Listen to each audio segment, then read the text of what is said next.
Hey, I've painted a few metal subjects in my day, so I figured that makes me an expert on the subject. And who would I be if I didn't share that knowledge with you guys? So, of course, like most of my paintings, I draw it out first, I tone the canvas,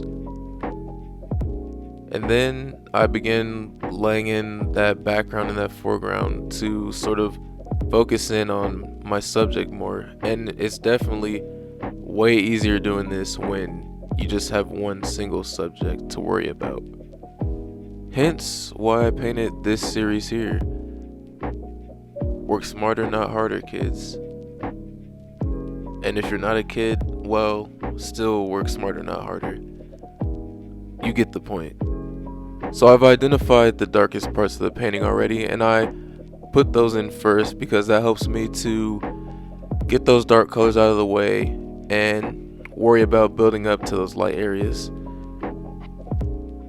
Now you're probably wondering, how did I end up with such a strange item in my possession? I all I can say is one day you walk into a antique store and next thing you know you walk out with a mug slash cup slash pot, whatever this is. So I've just been continuing to block in the color as I see it. You kind of want to simplify things. And actually, this is a pretty fast version of this video. If you want to see the full thing, you can check out my new Skillshare class about painting realism and using this reflective surface as my subject, and that would be the hour-long version of this video if you're interested and want a more step-by-step or real speed version of this process. Link down in the description below. So now that I'm done plugging, what I was getting at before was that you want to simplify things. Your brain kind of wants to see the metal object and think metal, which I mean, that's not a bad thing, but in the painting world, what you're gonna want to try to do is look at it, don't think, okay, metal, shiny, I need to paint brighter, maybe a lot of white usage to make things seem shinier.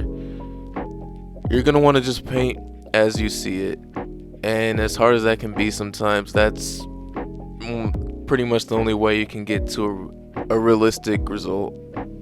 What do I mean by that? Glad you asked. Well, when you see the side by side here of the pretty much my view of it and what I'm painting, my view or the picture of my view looks like there's like one green used and then just some white shiny highlights there. But when you really have it right in front of you and you're seeing it, you see all the little subtleties in the greens. Some greens are warmer, some are cooler, all right next to each other, all different lightness and darkness, and that's what sort of creates that illusion of the metal there. And yeah, as painful as it was for me to learn that, because like I said earlier, I'm a work smarter, not harder type of dude.